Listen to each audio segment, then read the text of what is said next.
ആദ്യം പോകുന്നത് ഈ ചരക്ക് കപ്പലിൽ നിന്നുള്ള കണ്ടെയ്നറുകൾ കൊല്ലം തീരത്തേക്ക് അടിയുന്നതുമായി ബന്ധപ്പെട്ടുള്ള പുതിയ അപ്ഡേറ്റിലേക്ക് പോകാം. ചവറ, ആൽത്തറമൂട് ഭാഗത്തും നീണ്ടകരയിലും ചെറിയഴീക്കലിലും ഒക്കെ കണ്ടെയ്നറുകൾ തീരത്തെടുത്തിട്ടുണ്ട്. കടൽ ഭിത്തിയിൽ ഇടിച്ച് തുറന്ന നിലയിലാണ് കണ്ടെയ്നർ. പ്രദേശത്തു നിന്നും വീട്ടുകാരെ ഒഴിപ്പിച്ചിട്ടുണ്ട്. കൊല്ലത്ത് നിന്ന് ഷമീർ അബ്ദുൽ ചേരുന്നുണ്ട് വിവരങ്ങളുമായി. Shameer, good morning. ഈ പറഞ്ഞതുപോലെ ഇന്നലെ രാത്രി ഒരു 10 മണിയോടുകൂടി ഈ കണ്ടെയ്നറുകൾ ഓരോന്നായി തീരത്തേക്ക് അടുക്കുന്നുണ്ടായിരുന്നു. അപ്പോൾ മുതൽ തന്നെ വലിയ ശബ്ദം, ഈ വലിയ ആശങ്ക, ഉദ്യോഗസ്ഥരൊക്കെ എത്തി തുറന്ന നിലയിലാണ് കണ്ടെയ്നർ ഉള്ളത്. ഇപ്പോൾ കൂടുതൽ സ്ഥലങ്ങളിലേക്ക് കൂടുതൽ കണ്ടെയ്നറുകൾ എത്തുന്നു. എന്താണ് നിലവിലെ സാഹചര്യം ഷമീർ? Sethulakshmi, good morning. ഇപ്പോൾ ആദ്യത്തെ കണ്ടെയ്നർ അടിഞ്ഞത് ചെറിയഴീക്കലാണെങ്കിൽ ഇപ്പോൾ നമ്മൾ നിൽക്കുന്നത് ചവറ പരിമണത്താണ്. ഇവിടെ 3 കണ്ടെയ്നറുകൾ അടിഞ്ഞിട്ടുണ്ട്. ഇത് നമുക്ക് ദൃശ്യങ്ങളിൽ തന്നെ കാണാം. ഈ കണ്ടെയ്നറുകൾ ഒഴുകി നടക്കുന്ന ഒരു സാഹചര്യമാണ് ഉള്ളത്. ഇപ്പോൾ ഏറ്റവും രാവിലെ അടിഞ്ഞ കണ്ടെയ്നറുകളാണ് ഇത്. വലിയ തിരമാലകൾ അടിച്ച് ഇത്തരത്തിൽ ഈ പാറക്കെട്ടുകളിലേക്ക് അടിച്ചു കയറുകയാണ്. ഇതിൻ്റെ മുൻവശവും ഏതാണ്ട് ഓപ്പണായ നിലയിലാണ് ഉള്ളത്. ഇതിന് കുറച്ച് അപ്പുറത്തായി 2 കണ്ടെയ്നറുകൾ, അതായത് ഈ സ്ഥലത്ത് നിന്ന് 100 മീറ്റർ അപ്പുറത്തായി 2 കണ്ടെയ്നറുകൾ കൂടി ഒഴുകി നടക്കുന്നത് നമുക്ക് കാണാൻ കഴിയും.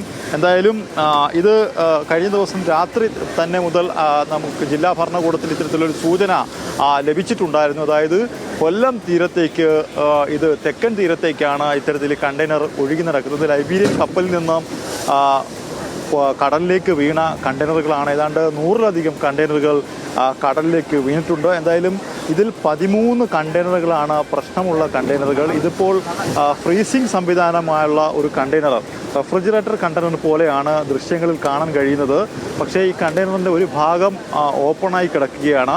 അതിനുള്ളിൽ ഏതെങ്കിലും തരത്തിലുള്ള സാധനങ്ങൾ, വസ്തുവകൾ ഉണ്ടോ എന്ന കാര്യത്തിൽ വ്യക്തതയില്ല. അതിന് ഈ ഭാഗത്തേക്ക് പോലീസോ മറ്റധികൃതരോ എത്തിയിട്ടില്ല. ഇവിടെ ഇനിയിപ്പോൾ പോലീസും കളക്ടറും അതുപോലെ ജില്ലാ ദുരന്ത നിവാരണ അതോറിറ്റിയുടെ ഉദ്യോഗസ്ഥരടക്കമുള്ളവർ ഈ ഭാഗത്തേക്ക് എത്തും. ചെറിയഴീക്കലിൽ രാത്രി തന്നെ വലിയ രീതിയിലുള്ള സുരക്ഷ ഒരുക്കിയിരുന്നു. പ്രദേശവാസികളടക്കമുള്ള ആളുകളെ, 5 കുടുംബങ്ങളെ അവിടെ നിന്ന് മാറ്റിപ്പാർപ്പിക്കുന്ന ഒരു സാഹചര്യം ഉണ്ടായി. എന്തായാലും ഈ കണ്ടെയ്നർ ഉള്ളിൽ ഏതെങ്കിലും തരത്തിലുള്ള വസ്തുക്കൾ ഉണ്ടായിരുന്നോ, അത് കടലിൽ പതിച്ചിട്ടുണ്ടോ തുടങ്ങിയ കാര്യങ്ങളൊക്കെ തന്നെ വ്യക്തമാകേണ്ടതുണ്ട്. ഈ കണ്ടെയ്നറിനുള്ളിൽ എന്താണ് ഉണ്ടായിരുന്നത്, എന്ത് വസ്തുവാണ് ഉണ്ടായിരുന്നതെന്ന് വ്യക്തമാക്കേണ്ടത് ഈ കപ്പൽ കമ്പനി അധികൃതരാണ്. അത് അവർ തന്നെ വ്യക്തമാക്കണം. ഇനി നമുക്ക് ദൃശ്യങ്ങൾ കുറച്ച് ദൂരേക്ക്, വിജീഷ്, കുറച്ച് ദൂരേക്ക് നമുക്ക് പാൻ ചെയ്ത് കഴിഞ്ഞാൽ 2 കണ്ടെയ്നറുകൾ കൂടി കടലിൽ ഒഴുകി തീരത്തേക്ക് വന്ന് അടിയുന്നത് നമുക്ക് കാണാൻ കഴിയും. അതായത് 3 കണ്ടെയ്നറുകളാണ് ഇപ്പോൾ ഈ ഭാഗത്ത് മാത്രം എത്തിയിരിക്കുന്നത്. മറ്റെവിടെയെങ്കിലും കണ്ടെയ്നറുകൾ, അതായത് നേരത്തെ ഈ കണ്ടെയ്നറുകൾ ഒഴുകി നടന്നത് മറ്റൊരു ഭാഗത്തേക്കായിരുന്നുവെങ്കിൽ ഇപ്പോൾ ചവറ പരിമണം ഭാഗത്തേക്ക് ഒഴുകി എത്തി. നീണ്ടകര ഭാഗത്തേക്ക് പോകാതെ തന്നെ ചവറ പരിമണം ഭാഗത്തേക്ക് ഇത് ഒഴുകിയെത്തി. പക്ഷേ കടലിൽ ഇപ്പോഴും ഒഴുകി തന്നെ നിൽക്കുകയാണ്. ഒരു ഭാഗത്തേക്ക് ഇത് ഒഴുകി നീങ്ങിക്കൊണ്ടിരിക്കുകയാണ്. എന്തായാലും നേരത്തെ, അതായത് കഴിഞ്ഞ ദിവസം രാത്രി 10:30 മണിയോടുകൂടി തന്നെ കണ്ടെത്തിയ ചെറിയഴീക്കൽ കണ്ടെത്തിയ കണ്ടെയ്നർ പരിശോധിക്കാനായി ഈ അകത്ത് കാലിയ കണ്ടെയ്നർ ആണെന്നാണ് പ്രാഥമിക വിവരം, അല്ലേ? പക്ഷേ എങ്കിലും ഇനി പരിശോധനകൾക്കൊക്കെ തുടക്കമാവുക എപ്പോഴായിരിക്കും?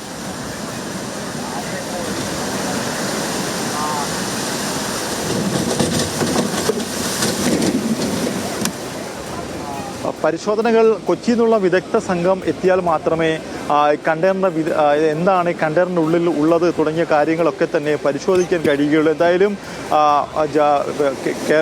ഡിസാസ്റ്റർ മാനേജ്മെൻറ്റ് ഇത്തരത്തിൽ തീരദേശവാസികൾക്ക് ഒരു മെസ്സേജ് നൽകിയിരുന്നു. അതായത് ഏതെങ്കിലും സാഹചര്യത്തിൽ കണ്ടെയ്നറുകൾ കടലിൽ നിന്ന് ഒഴുകി നിങ്ങൾ കാണപ്പെട്ടാൽ 112 എന്ന നമ്പറിലേക്ക് വിളിച്ചറിയിക്കണമെന്ന് പറഞ്ഞിരുന്നു.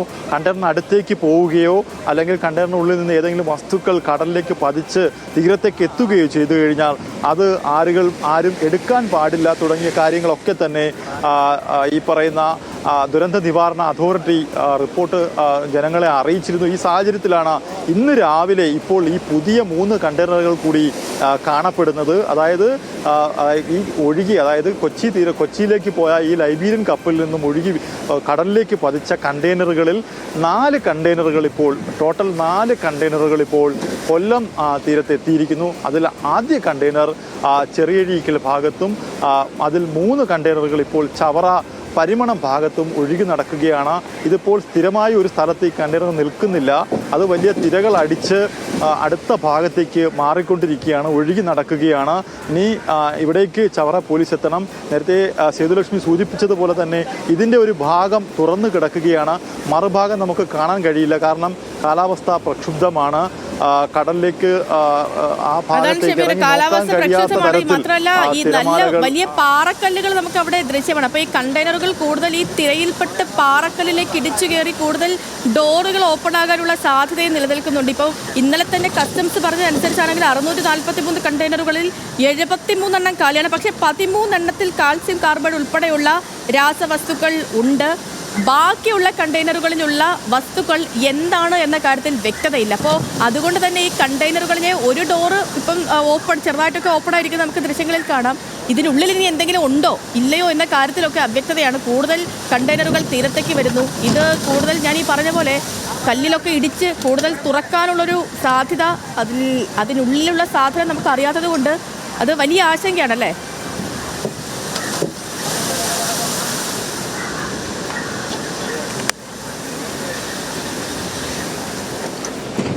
തീർച്ചയായിട്ടും സേതുലക്ഷ്മി, വളരെ ആശങ്കയുള്ള കാര്യമാണ്. നമുക്ക് നേരത്തെ ചെറിയഴീക്കളിൽ എത്തിയ കണ്ടെയ്നർ പോലും ആ പരിസരത്തേക്ക് ഏതാണ്ട് 60 മീറ്ററിനുള്ളിൽ ആളുകളെ പ്രവേശിപ്പിച്ചിരുന്നില്ല.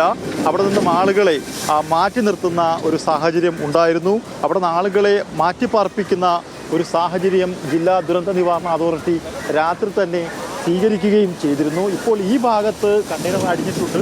ഇവിടെ കൂടുതൽ ആളുകൾ ഈ ഭാഗത്തേക്ക് വരികയും ചെയ്യുന്നുണ്ട് ഈ കണ്ടെയ്നർ കാണാൻ. പക്ഷേ ഇവിടെ പോലീസിൻ്റെയോ അല്ലെങ്കിൽ മറ്റധികൃതരുടെയോ സാന്നിധ്യം ഇവിടെ ഇല്ല എന്നുള്ള കാര്യമാണ് ഏറ്റവും പ്രധാനമായി നമുക്ക് സൂചിപ്പിക്കാനുള്ളത്.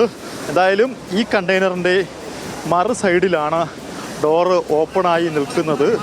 എന്താണ് ഈ കണ്ടെയ്നറിനുള്ളിൽ ഉള്ളത് എന്നുള്ള കാര്യം വ്യക്തമല്ല. അതോ കാലി കണ്ടെയ്നർ ആണോ വരുന്നത് എന്നുള്ള കാര്യവും നമുക്ക് അറിയാൻ കഴിയുന്നില്ല. ഇപ്പോൾ നേരത്തെ സേതുലക്ഷ്മി പറഞ്ഞതുപോലെ തന്നെ പാറകളിൽ ഇടിച്ചുകൊണ്ട് ഇതിൻ്റെ ഒരു സൈഡിലെ ഡോറ് ഇപ്പോൾ ഓപ്പൺ ആയിട്ടുണ്ട്. ആ ഡോറിനുള്ളിൽ നിന്ന് നോക്കുമ്പോൾ നമുക്ക് പ്രത്യേകിച്ചൊന്നും തന്നെ കാണാൻ കഴിയുന്നില്ല. കടൽ വെള്ളം അതിനുള്ളിലേക്ക് ഇരച്ച് കയറുകയാണ്. എന്തെങ്കിലും വസ്തുക്കൾ ഉണ്ടോ എന്നറിയണമെങ്കിൽ ഈ കണ്ടെയ്നർ തിരിഞ്ഞ് വരണം. ഇപ്പോൾ കടലിന് ആഭിമുഖ്യമായിട്ടാണ് കണ്ടെയ്നറിൻ്റെ പ്രധാനപ്പെട്ട വാതിലുകളുള്ളത്. എന്തായാലും ഇത് നേരിൽ കാണുമ്പോൾ റെഫ്രിജറേറ്റീവ് കണ്ടെയ്നറാണ് എന്നാണ് നമുക്ക് ബോധ്യമാകുന്നത്. സാധാരണയായി ഇത്തരം കണ്ടെയ്നറുകൾ പഴവസ്തുക്കളും മറ്റുമൊക്കെ തണുപ്പിച്ച് കൊണ്ടുപോകാൻ ഉപയോഗിക്കുന്ന രീതിയിലുള്ള ഒരു കണ്ടെയ്നറിൻ്റെ മാതൃകയാണ് ഈ കണ്ടെയ്നർ. പക്ഷേ ഈ കണ്ടെയ്നറിൽ എന്താണ് അത് നമുക്ക് സ്ഥിരീകരിച്ച് പറയാൻ കഴിയില്ല. എന്താണെന്ന് പറയേണ്ടത് ഈ പറയുന്നത് പോലെ ജില്ലാ ദുരന്ത നിവാരണ അതോറിറ്റി, അതുപോലെ തന്നെ ഈ കസ്റ്റംസിൻ്റെ ആളുകൾ, ഫാക്ടറീസ് ആൻഡ് ബോയിലേഴ്സ് വകുപ്പിൻ്റെ ആളുകളൊക്കെ തന്നെ എത്തണം.